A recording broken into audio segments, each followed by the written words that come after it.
ఇంత చేసి మళ్ళీ ఇప్పుడు ఈ బొంకుడు వ్యవహారం వైసీపీ టార్గెట్గా జరుగుతుందండి పట్టాభి గారు. లడ్డు కల్తీ దర్యాప్తు కూడా వైసీపీ టార్గెట్గానే జరుగుతుందని ఇంకా సుబ్బారెడ్డి గారి పిఏ కూడా దొరికిపోయే దాంట్లో వాడి దగ్గర కూడా డబ్బు స్వాధీనం చేసుకున్నారు కదా అకౌంట్స్లో. ఇంత చేస్తే కూడా ఇంకా బుకాయిస్తే ఎలా ఈ మనిషిని ఏమనుకోవాలా పట్టాభి గారు? వికే గారు ఇప్పుడు ఇటువంటి మాటలు మాట్లాడే ప్రతిసారి నాలాంటి వాళ్ళతో వాతలు పెట్టించుకుంటాడు ఈ తాడేపల్లి కొంప ఈ జీతగాడు. ఇప్పుడు ఆయనే యజమాని అంటున్నాడుగా రవిచంద్రారెడ్డి గారు. అదే ఇప్పుడు అన్నయ్య రవిచంద్రారెడ్డి అన్నామో అసలు జీతగాడు ఏంటి యజమాని ఆయన అంటున్నాడు. దానిలో అది నిజం కూడా అయి ఉండొచ్చు.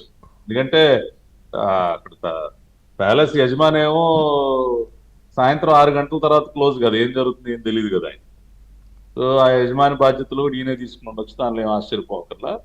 కాబట్టి ఇటువంటి మాటలు మాట్లాడే ప్రతిసారి వాతలు పెట్టించుకోవటం, ఎక్కువ సార్లు నాతో వాతలు పెట్టించుకున్నాడు కాబట్టి ఆ రకంగా ఆ విధంగా మీరు అన్నట్టు నా ఫ్రెండ్ అయ్యి ఉండొచ్చు. ఎక్కువ సార్లు వాతలు పెట్టించుకున్నా ఫ్రెండ్ అంటేనేమో నన్ను తిట్టారు, ఇప్పుడేమో నా ఫ్రెండ్ అయ్యి ఉండొచ్చు అని మళ్ళీ అంటే వాతలు పెట్టే ఎక్కువ సార్లు అవకాశం నాకు వచ్చింది, నాకే ఇచ్చాడు కాబట్టి ఆ రకంగా. శత్రువులు కూడా ప్రేమైన శత్రువులు ఉంటారు మీలాగా. సరే, ఇక్కడ లడ్డూ విషయంగా మాట్లాడుకుంటే వీకే చాలా స్పష్టంగా మనందరికీ తెలిసినటువంటి 1-2 విషయాలు, ఎక్కువ మనం దీంట్లో డెప్త్ కూడా వెళ్ళదు. ఇది తెలిసి చేసినటువంటి మహాపాపం. ఎందుకు ఈ మాట మనం పదే అంటున్నాం అంటే 2022లో TTD procurement general manager laddu quality మీద అనేక ఫిర్యాదులు వస్తుంటే ఆయన సిఎఫ్టిఆర్ఐ మైసూర్ ల్యాబొరేటరీకి భోలేబాబా డైరీ యొక్క నెయ్యిని పంపించాడు శాంపుల్. సిఎఫ్టిఆర్ఐ ల్యాబొరేటరీ వాళ్ళు స్పష్టంగా ఇది కల్తీ నెయ్యి, ఇది నాణ్యమైనటువంటి నెయ్యి కాదని రిపోర్ట్ ఇచ్చారు. ల్యాబ్ రిపోర్ట్ ఇచ్చిన తర్వాత కూడా, ఇది కల్తీ అని తెలిసిన తర్వాత కూడా అదే నెయ్యిని కంటిన్యూ చేయటం, అదే భోలేబాబా డైరీ వద్ద నుంచి రకరకాల పేర్లతో నెయ్యి కొనుగోలు చేయటాన్ని ఏమంటారు సార్?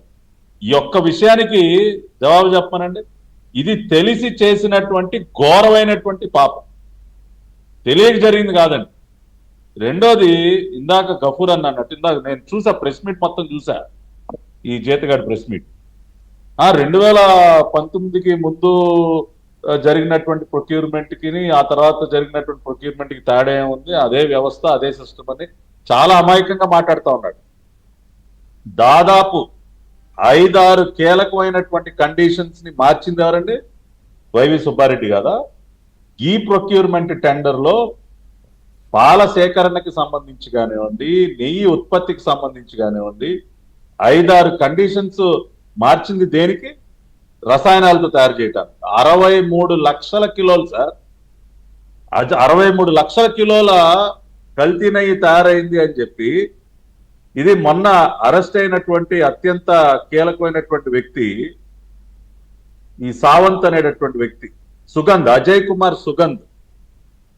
కుమార్ సుగంధ్ అనే వ్యక్తి, నేను దాదాపు 8 కోట్ల రూపాయల విలువైనటువంటి రసాయనాల్ని నేనే సరఫరా చేశా, ఏ డేట్ లో ఎంతంత సరఫరా చేశానో భోలేబాబా డైరీకి అని చెప్పి చాలా స్పష్టంగా మొత్తం అన్ని డీటెయిల్స్ ఇచ్చాడు. 8 కోట్ల రూపాయల విలువైనటువంటి రసాయనాలు ఉపయోగించి 250 కోట్ల రూపాయల విలువైనటువంటి 63 లక్షల కిలోల కల్తీ నెయ్యిని సరఫరా చేసినట్టు మొత్తం ఆధారాలతో సహా దొరికిపోతే, ఏ కెమికల్స్ వాడారు, ఎంత ప్రమాదకరమైనటువంటి కెమికల్స్ వాడారో కూడా